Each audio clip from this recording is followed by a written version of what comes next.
What do you do when work is getting you down? That's the topic of today's show. I'm Chrissy B, and we're going to be looking at ways on how to handle difficult work situations. Now, do you actually wake up looking forward to going to work, or do you dread leaving your house in the morning? And if you do dread going to work, why is it that you don't enjoy yourself there? Is it the job itself? Is it the working environment? Is it your boss perhaps?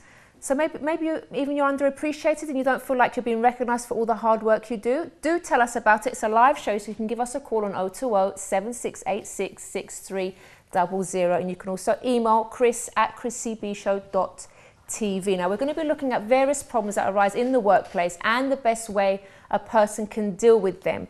Now, I remember going to a particular job that I absolutely hated. Now, actually, first of all, I liked working for this company.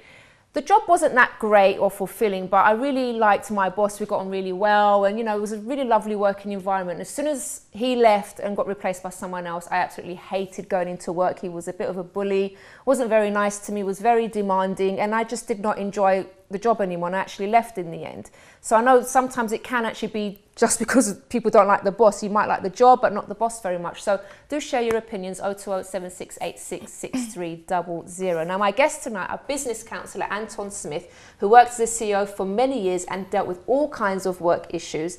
And we also have Patricia McKillicuddy, a psychotherapist who also suffered with work problems, and she can give some useful tips on how to deal with them from her own personal experiences. We also have Chris Brown with our self-development clinic later on, and of course, as always, we have the lovely Lisa Marie with us to tell us what's going on in the celeb world. So let's start off with her. Good evening, Lisa Marie. Good evening, Chrissy. How are you doing? I'm good this evening, thank you very much. So have you been through problems at work before yourself? Oh yeah, most definitely. I've worked for some really nice bosses that made me want to go to work, and I've worked for some horrible bosses. I used to work in retail, and I once had a boss who, because she didn't like the some leaflets that were on top of the till, instead of just asking for them to be removed, she walked along the till and just pushed them all why do off people do things like that? It's just so uncalled for. I have no idea, but I had to let her know that I would not be picking them up, and I would not be asking anyone else to pick them up either. Good for you. And in the end, she picked them up herself and apologised. So you have to do your thing. See, when you have employees like you, it's quite hard. Fight back. All right. But then some celebs who have had quite a bad day at work recently, Justin Bieber was one of them. He was recently here on his first UK tour, and obviously he's got millions of followers around the world, so believers as they call them. So he should have had, believers, and I said, but he should have then had a fantastic first day at the office, as it were. Instead, on his, I think it was his first night, he actually turned up more than 2 hours late to his performance. So a lot of these, the ones that come to see him are like 10, 11, 12 years old, and because of the time that he eventually got on stage, which was about 10:30, when he should have been there around 8 something, so a lot of these young kids had to miss the concert because they had no way of getting home, so obviously they weren't very happy. But it didn't stop there, because then all of a sudden this fit, healthy young 19-year-old the next night, because he got absolutely pummeled in the press, he got told off because there was no apology, no nothing from him at all. And then all of a sudden the next day, doing the concert, he was on time, but then he suddenly had an episode on stage where he couldn't breathe, was fighting for breath, and had to go off to be seen by a doctor. No, you're saying that as if he was putting it on. Do you think he was? Because he was then able to come back on stage and finish the concert. Then tweeted a picture of himself from his hospital bed, with his top off, of course, and looking perfect, Great PR exercise right there. Because then what happened after that was, I think the next day after that, he was going into his van after leaving some hotel or another, and then a paparazzo wound him up, as they do, they bait people so they can get these pictures. And then all of a sudden, Mr. clean living Justin Bieber comes out saying, F this, F that, I will F you up to this photographer. And then that was kind of the culmination of his trip in the UK. That was a bit of a, well, I think it was a bit, very self-inflicted, I would think, because all right, we don't know the ins and outs of why he Yeah. was late in the first place. Maybe that wasn't down to him, but the fact that he didn't apologise. It was just a major Yeah. PR disaster, and after Yeah. that, it was just everything to try to mop it up. So he didn't have a very good first UK tour. Okay, Though good. I'm sure the fans all forgave him, obviously. Of course because, they will. you know. We took his top off in hospital, so what was Exactly. and some other people that have some bad days at office are the X Factor winners, because you know you spend, I think it's like 10 or 12 weeks live on stage doing what you really want to do, fulfilling your dreams, singing, and then you win and it's all this hype and everyone loves you, and then immediately you normally get to number one because of all the hype behind it.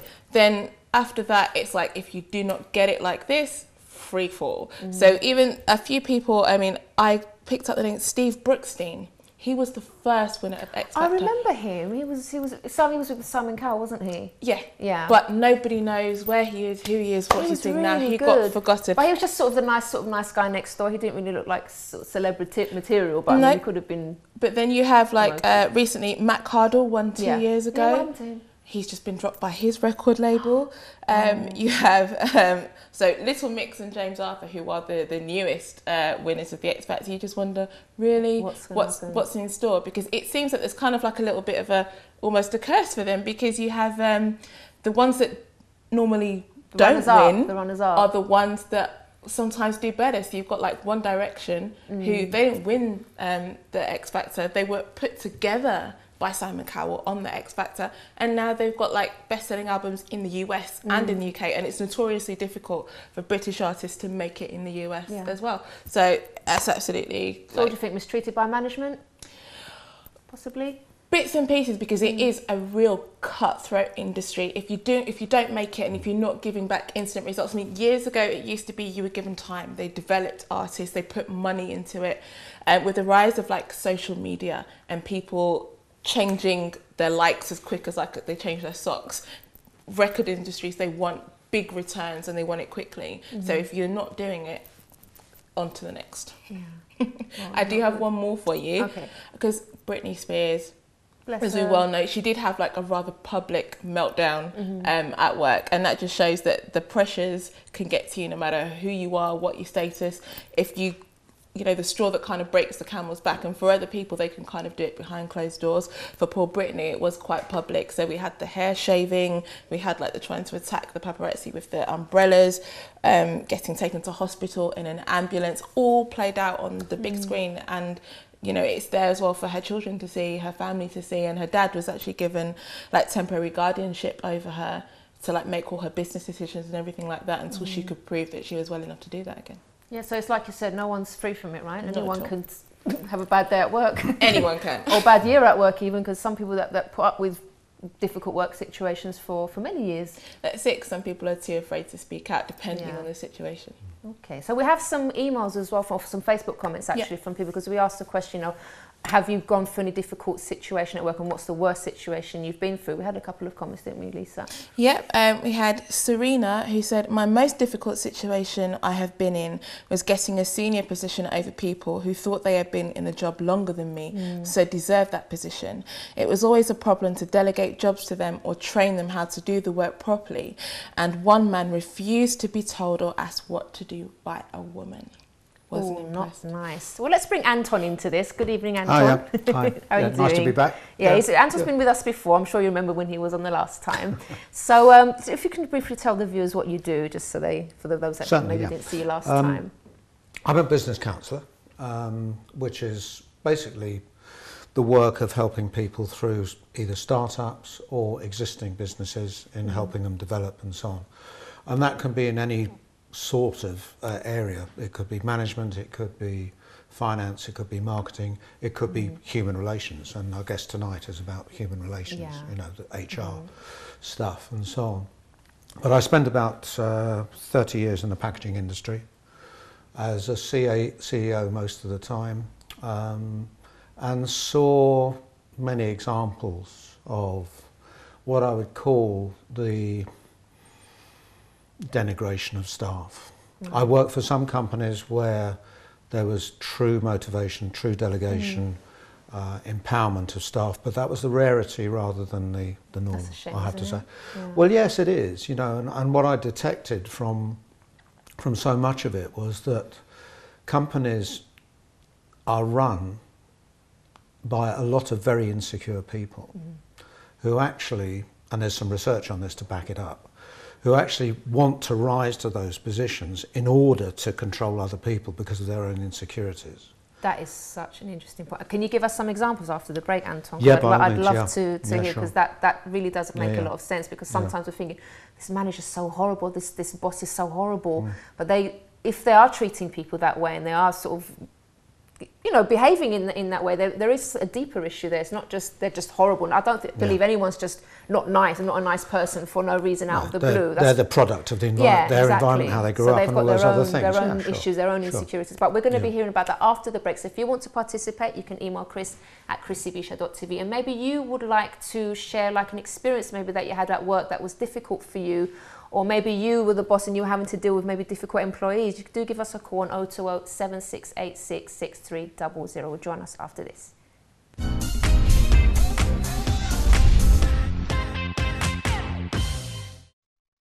Don't forget to subscribe to the Chrissy B Show, always aiming to show you the happier side of life. You can find us on YouTube, Facebook and Twitter.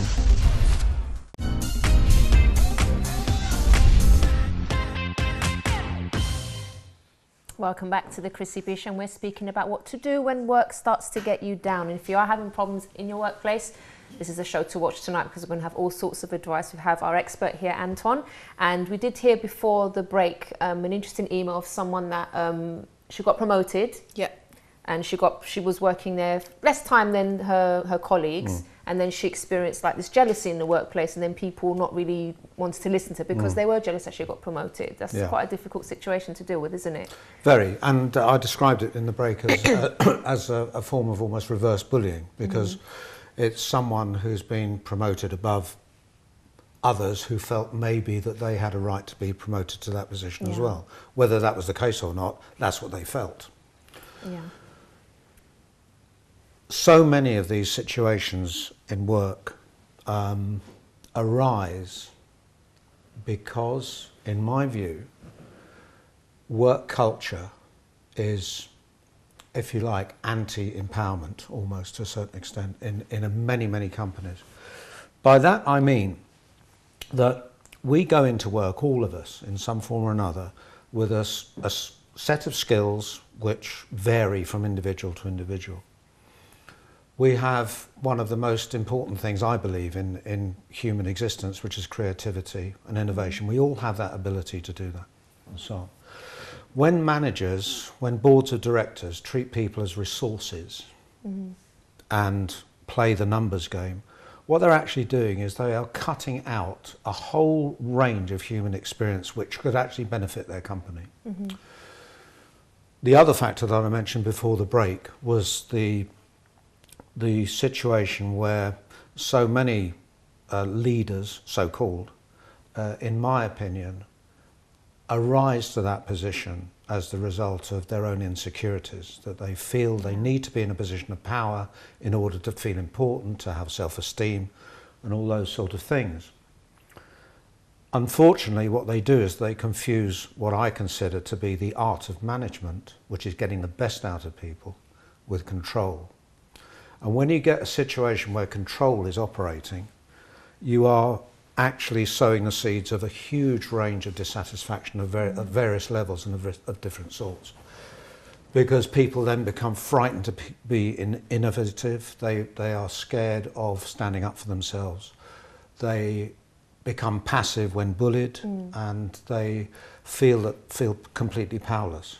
And so on. So what you're actually getting is an organisation which is operating, despite the balance sheet, despite the profit and loss account, what you're actually getting is an organisation which is actually performing way below what it could be, because nobody is rising to their true potential because they're not allowed to be.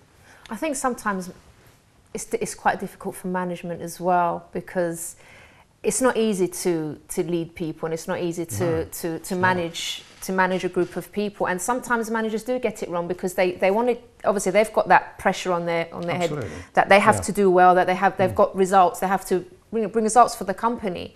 So they've got that pressure, and then they've also got the added pressure of looking after a group of people to help to motivate. And sometimes some managers just don't know how to motivate. It's not that they're being horrible, they just don't know how to motivate their employees, and they don't know how to get the best out of them. So, that's why they need training and counselling as well. Well, that's the point, and that's why I talk about, if you like, corporate or work culture. Yeah. There's something wrong with the culture. Which doesn't allow for even managers and boards of directors to understand what the essentials of running a company are, and that's the problem. That's the it's key not, thing. it's a very, very difficult and complex Yeah. subject, because you've got organisations, you've got culture, and you've got individuals at all levels and all stratas and so on. So it's a really difficult thing, and you've got shareholders which are, concerned about the return on capital employed and all those sort of things as well in the background. It's a very difficult thing to balance.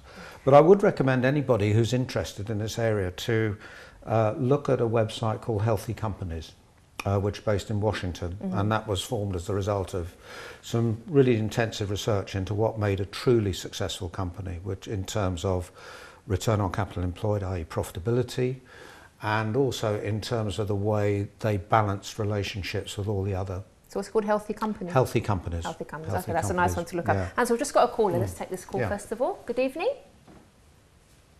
Hello. Hello. Hi there, how's it going? Hi, good. How are you? Yeah, I'm well, do I sound happy? So did you have an example to give us of a difficult work situation?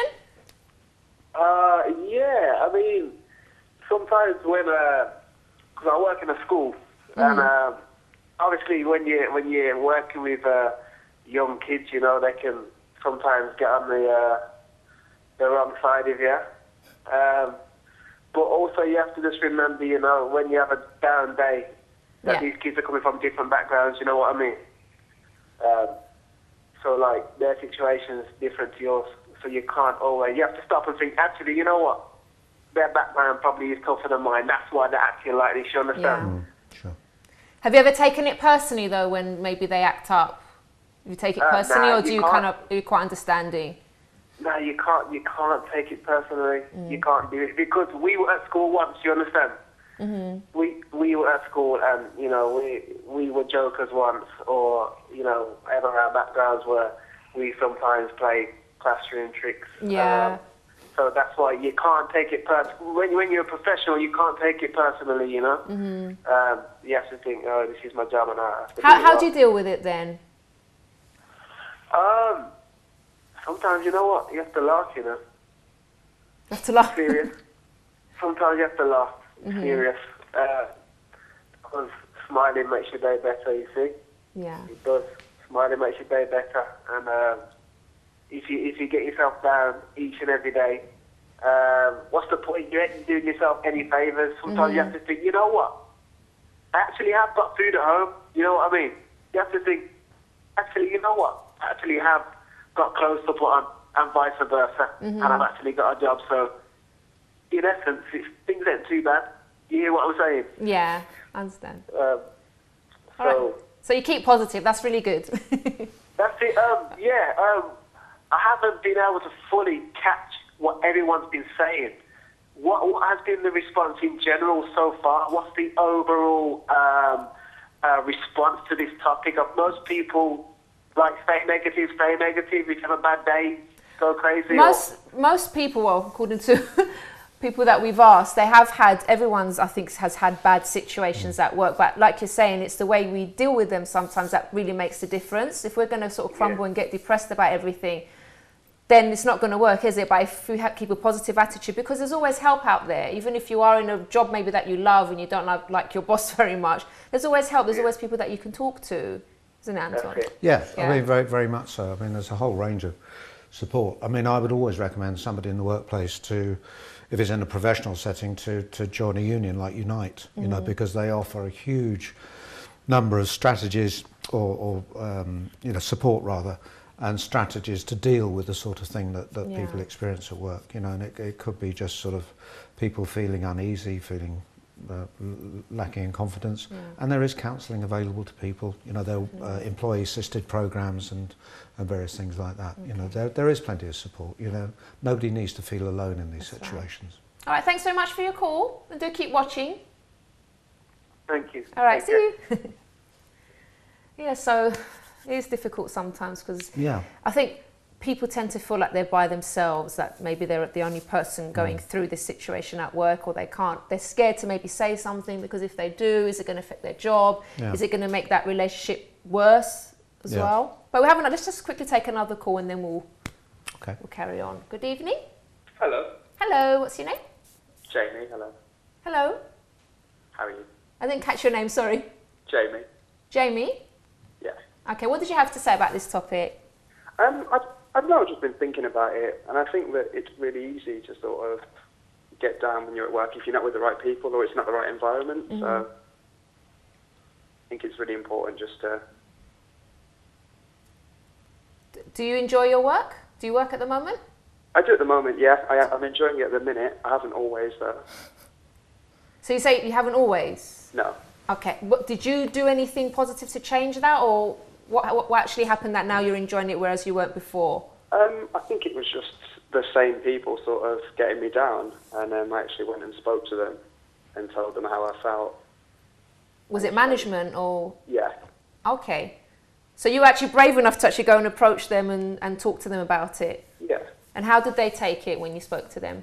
I think it was a good thing because it was, I guess you could kind of say crossed wires, and once we'd gotten it out in the open, it was then sort of a lot easier and a lot more comfortable, I guess you'd say. That's a good point actually, because sometimes a lot of misunderstandings do happen at work, and then you think this person doesn't like me or they're discriminating against me, and all these kind of issues come up, and then we make up this whole story in our head sometimes, don't we? But then when we actually go and approach the person, sometimes you actually realise, oh my gosh, it wasn't actually like I was thinking, it was just a big misunderstanding. We've each got our own points that we can just come together and talk about it and sort the situation out. It doesn't always happen like that, but many times just a simple chat with someone can resolve all the issues. But I'm glad you sorted it out. Yeah. Okay, thanks very much for your call. Thank you. Okay. Bye. See you. All right, so I don't think we've got time for another caller now, but we're going to go to a quick break. So if you want to give us a call as well to maybe share your experience or even ask Anton a question as well, you can give us a call on 020 7686 6300. And stay tuned as well, because afterwards we'll be speaking to a lovely psychotherapist who had her own issues at work but overcame them and is going to give you tips and advice on how to handle various problems that might arise. So join us after this.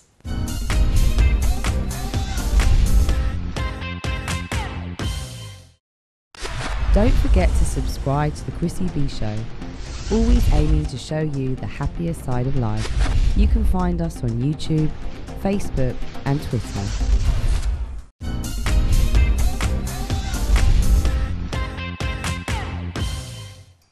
Welcome back to the show, and now we're going to speak to psychotherapist Patricia McGillicuddy. That's right. I got it right. Yes. I think I messed up at the first one. Thank you.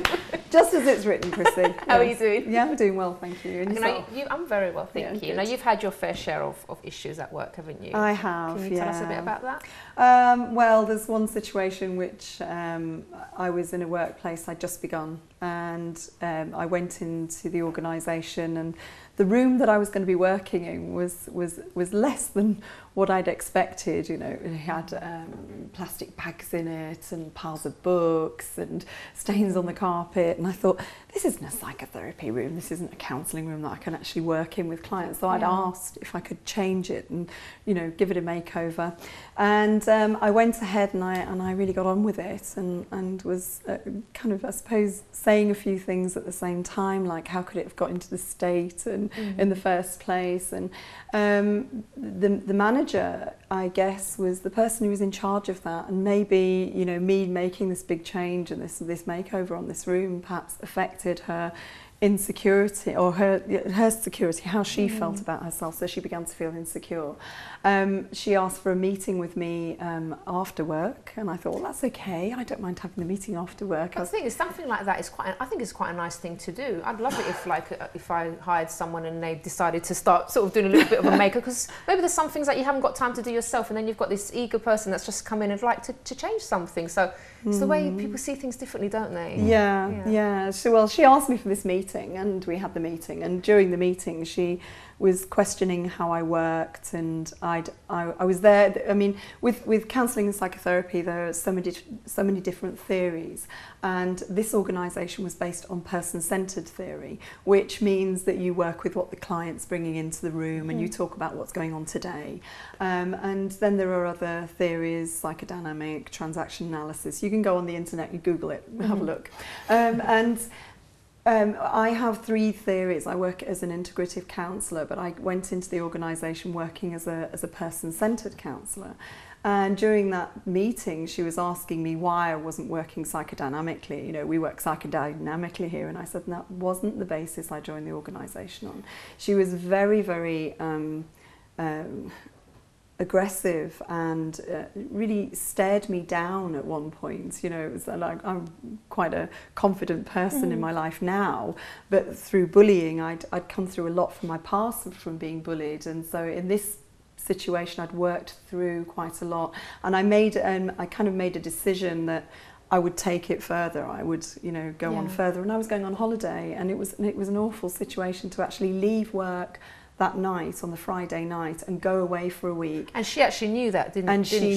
She knew I was going on holiday. So calculated, just trying to spoil your holiday. Yeah, and it absolutely did. You know, it was a really difficult time, and to actually return and think, well, what's going to happen? Do I still have a job? I was only 6 weeks into the job, you know, so I didn't know how that was going to be. So, yeah, it was quite hard. I did go back and decided to raise the situation in the counselling meeting with all the other counsellors and ask, how do we work? And everybody said, oh, person-centred, we work as a person-centred organisation. And I said, oh, well, I was told we had to work psychodynamically, and that's what the manager told me. And she said, I didn't say that. You know, and this was how she dealt with it. So it was quite difficult to deal with the situation, but how I dealt with it was use of language. It's a type of therapy that people can use, and we can maybe talk about that a little bit. Yeah. Anton, why do you think that particular manager behaved in that way? Obviously, she lied first of all, and then she was very aggressive. And this is like a new employee, someone new joining. Instead of giving that support to the person, here we have a person being very aggressive and spoiling someone's holiday. Yeah. Why do people do that? I don't know this particular instance, you know, obviously, because I wasn't there at the meeting, although the two of us had worked for the same organisation. Okay. So I'm not able to sort of comment on that particular interaction, other than to say that I guess probably this was a manager who wasn't really up to the task. You know, that's the only thing I can, and who had her own issues and brought those into work, you know, in a management capacity. I sense from what Patricia said a great deal of insecurity from the manager, and particularly. Did you feel that as well? Oh yeah, insecurity on her part? Yeah, I did. Yeah, there was a lot of. She seemed to be quite competitive, which I think in a counselling organisation, this is my opinion, it's not necessary really. You know, it's. She's in her position, and I think when we go in, we go in to see our clients, and that's the specific for us really. You know, that's what we want to do is to see the clients and enable them, help them. I guess if somebody's being competitive, it's more about their need to be in that position, their need to rise. You know, they want to get somewhere, and I think they want to be in a higher position in work.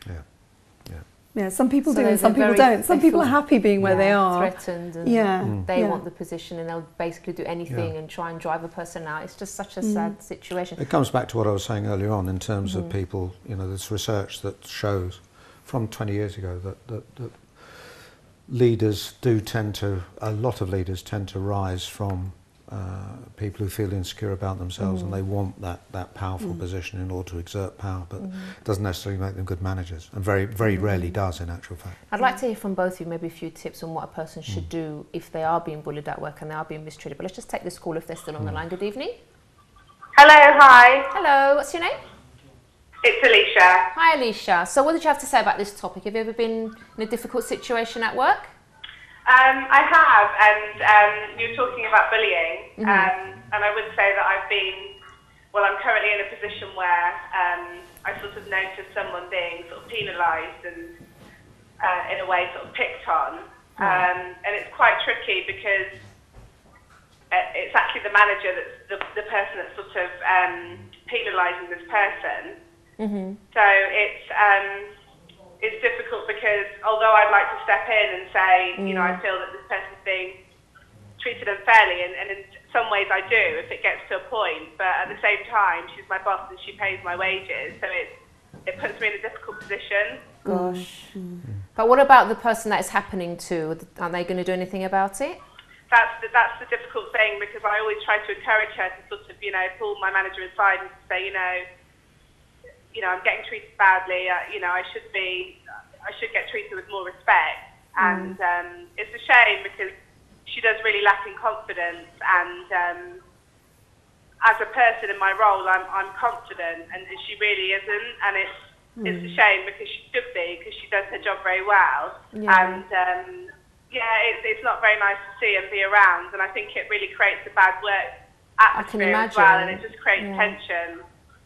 All right, let's take it to our experts then, what they would do in that situation. What advice would you give, Patricia, in that case? Well, part of me is wondering, have you spoken to this person? You've spoken to her about the situation or how she's feeling about it? Yeah, I mean, I've spoken to her about it, and she was sort of say, I know, she shouldn't really speak to me like that, and, you know, I shouldn't get treated so badly. And but she doesn't have the confidence to sort of say, you know, pull her aside and say, I'd like to have a meeting with you and discuss it. She's very nervous and quite, she just really lacks in confidence, and I think she feels that she may lose her job if she sort of stands up for herself. But I'm saying to her, you know, but you know, you're doing your job well, you know, stand up for yourself and stick up for yourself, because at the end of the day, you shouldn't be treated badly in a job role. It's not fair. That's right. And I'm just wondering, do you have an employment assistance programme at all? We don't. It's a small firm. It's literally a one agency. So you don't have a human resources department? We don't. It's very tricky, isn't it? So that's exactly. So is it just the one manager, or are there other managers? Yeah, she's the owner of the business. Oh.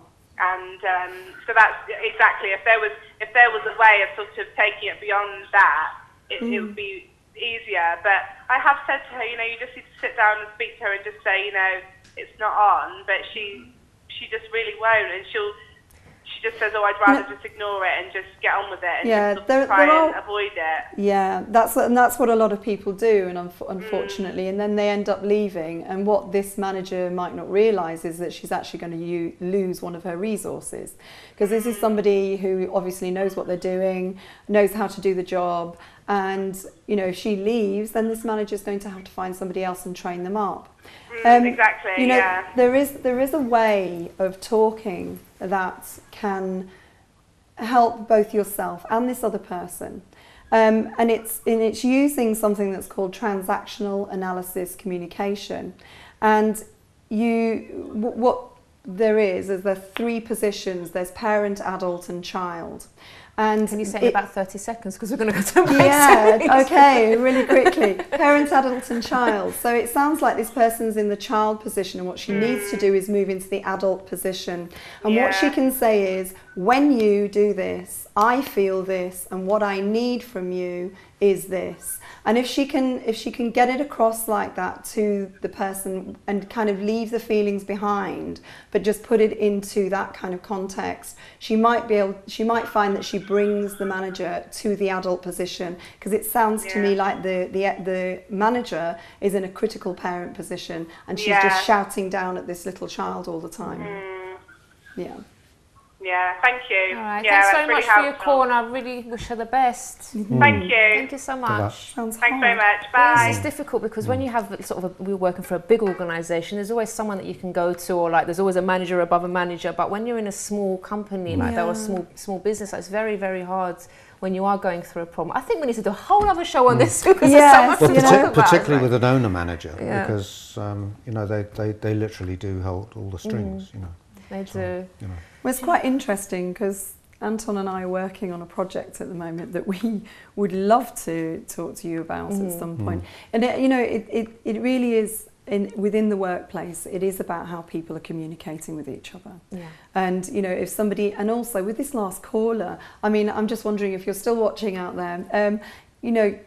Maybe speaking to somebody or speaking to the manager and saying, I'm finding this really uncomfortable. This is uncomfortable for me. I'm finding it difficult to work because of this, what's going on here. So I think sometimes it's about somebody else speaking up. Yeah. In not mentioning, but just speaking up about how they're feeling about the atmosphere at work. It doesn't have to be the person who's bullied. I'm so sorry, we have to leave it there. I want to keep talking to them both, but we do have to go to a break now. I'm definitely going to do another topic on this, definitely, because I think there's so much that we need to talk about, and I'd love to invite both of you back for that. Yeah, great. Sometime soon, okay, definitely. After the break, we're also going to speak to Chris Brown in the Self-Development Clinic, still related to this topic, and see if we can give our viewers some more help. So thank you so much, and we'll see you after this. Thank you.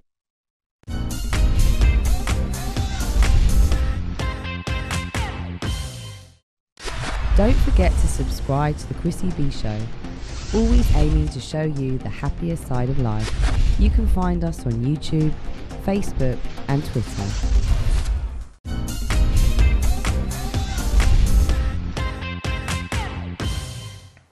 Welcome back, and I'm now with Chris Brown in the Self-Development Clinic. Hi, Chris. Hi, Chrissy. So nice to have you back on the show. It's great to be back. Thank you very much. All right, tricky subject, but one that we definitely have to cover because a lot of people are going through issues at work and they feel very depressed going in. They don't look forward to it. I mean, I wake up looking forward to work, and I know how lovely that feels every morning to love what you do, but I can imagine how awful it must be for people that don't look forward to it. Well, people who don't look forward to it, I mean, can I just jump back a bit? That last call you had talking earlier on, I thought it was really good advice that Shish gave about the transactional analysis. I thought that was excellent, because to deal with somebody like that, a boss like that, they've got to actually know where the perimeters and the barriers are and what's actually going on. This has got a bit blurry with the lines at the end of the day, But jumping back to what we were just saying, it's usually a case of people actually balancing their work and their life together. That's what's going on with this. Now, when we talk about that, we're talking about areas like values. Companies have values, the bosses have values. You as an individual, you've got values as well. And your values are made up of all sort of different things. It's brought up from when you was a child, when you was at home, your parents' values, and all these different areas. And you get into an environment where that doesn't actually match. And they've got their values, you've got yours. And then they say, well, look, would you do A, B, C, D?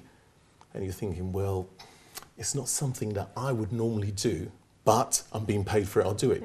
Think about it, what's the outcome? You're going to be pretty unhappy at work at the end of the day. So you've got to work out what are your values, your principles, your integrity as well, and also what are the values of the company you're going into. Now, if you're going into a company like that, you should have really checked that out before you got into it in the first place. So don't wait till you get into that position and think, oh, I can't stand this job, I can't stand this, I can't stand that, and get pretty depressed about it. You get depressed, you're going to get ill, you're going to have a lot of time off, and there's going to be friction along the way. So we've got to think about it at the end of the day and balance in your life, your work, you see. Yeah, making sure you know who you're working for as well. Well, there you go. Yeah. There you go.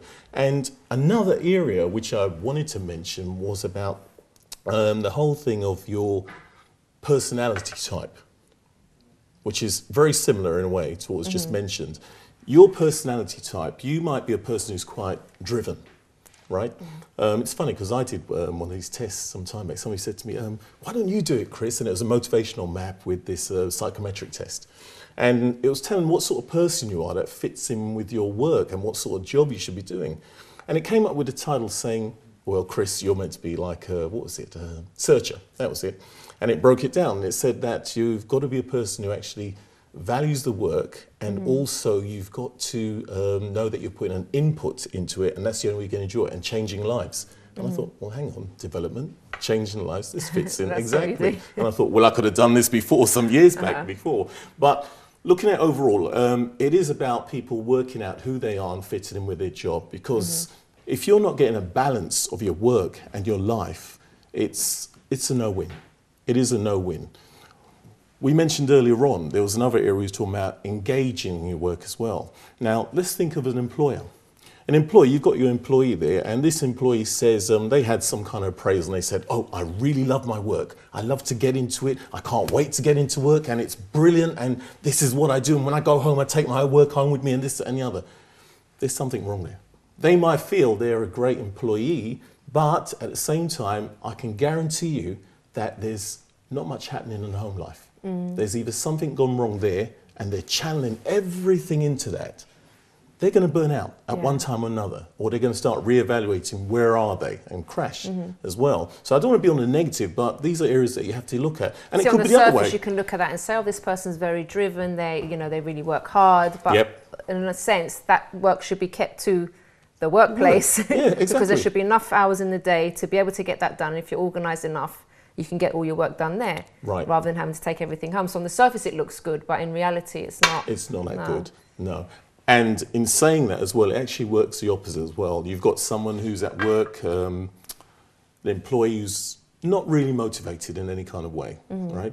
And sometimes it could be simple things like somebody was talking about earlier on about bullying. That could be part of it. You know, they don't feel they can actually speak out in a meeting and say exactly what they feel and what they want because they're intimidated. So they're quite quiet. It's not reserved in that way. They only give half of what they should do in their work and all this sort of area. And there's a lot of signs that reveals this person is not enjoying their work. But let's go on the up. You want to start enjoying your work. Have an outside hobby. Have something to do. You spend all your time at work and you spend time with friends, family, going out, doing things, whatever. For some reason, you come in the next day and you're a bit more energized, you're more enthusiastic because you've got, here is my work life and you've got your home life. And it makes a big difference at the end of the day. You come back in a bit happier, you know, you've got another angle to your life. Your life isn't just about work, work, work, work, work, work, work, you know. And it's fun, I've come across quite many people who their life is just work, work, work, work. And I think, okay, there's something not right there in that sense, right? So you've got to look at that overall as well. You know, there was a major point which I was going to mention as well, which is the whole idea of it might be a case of work, work, work, but you've got to look at it and think, well, look, how much, you just said something a while ago about managing your time. How well do you manage your time? Do you divide your time? Do you work out what you're putting into that time and what you're actually getting out as well? I mean, looking at it itself will speak volumes. It will speak volumes, and people should be very much aware of this. You know, it is about, all right, your career, your goals, the direction you want to go, and you do have to put a lot into it. But you've got to have another angle to your life as well and realize it's not about that. It's not about somebody else's dream, about their company only. Yes, it's good to be a part of that, but at the end of the day, it's not only about somebody else's dream, somebody else's life. You've got a life too. So there's got to be other areas to your life which you can actually contribute towards that, which will be positive and help out in that direction. So what I'll say is don't follow somebody else's dream. You know, don't. Work out yours as well and make sure that it fits in with what you're doing and what they're doing as well. You'll both be a happy party. I agree, Chris. And you know what? Some people, wherever they go, whatever job they seem to have problems, and that's an indication that like you're saying, that there's something wrong. It's not. Sometimes it's not the company, it's not the boss. There's other issues. The person has issues inside of them. So wherever they are, even if they work for a great company, they're not going to be happy because the issue is inside of them. And I remember, for example, when I was depressed, I mean, it's not I'm not talking about work environment now, but it's like even if I was on a holiday in the most beautiful places.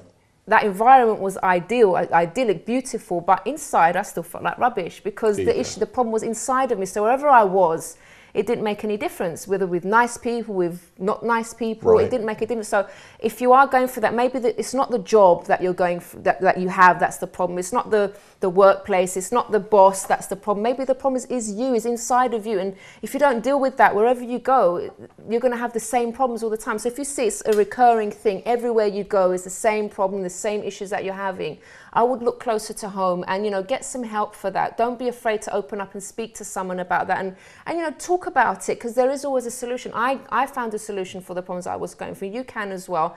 And, you know, you should wake up looking forward to each day, looking forward to your job, not dreading waking up. So, you know, if you need some more direction on that, if you need even to talk to me, I'm willing to, you know, correspond with you. I promise to answer all emails personally. You can email me on chris@chrissybshow.tv. Chris Brown, we've run out of time. Yep.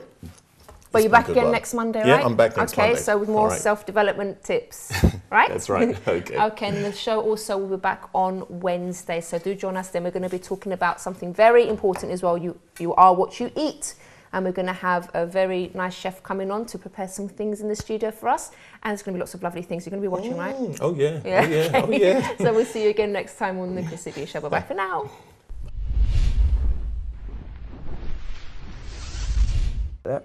Yeah. What were you up to? You want to come out or something like that? Yeah. What? It's okay. I'm being really rude and annoying, aren't I? I don't even like me. So have you been here before? Sorry, he's making me laugh at being so revolted by my behaviour. I've just got all the oil everywhere. Oh, so there is oil in it then, isn't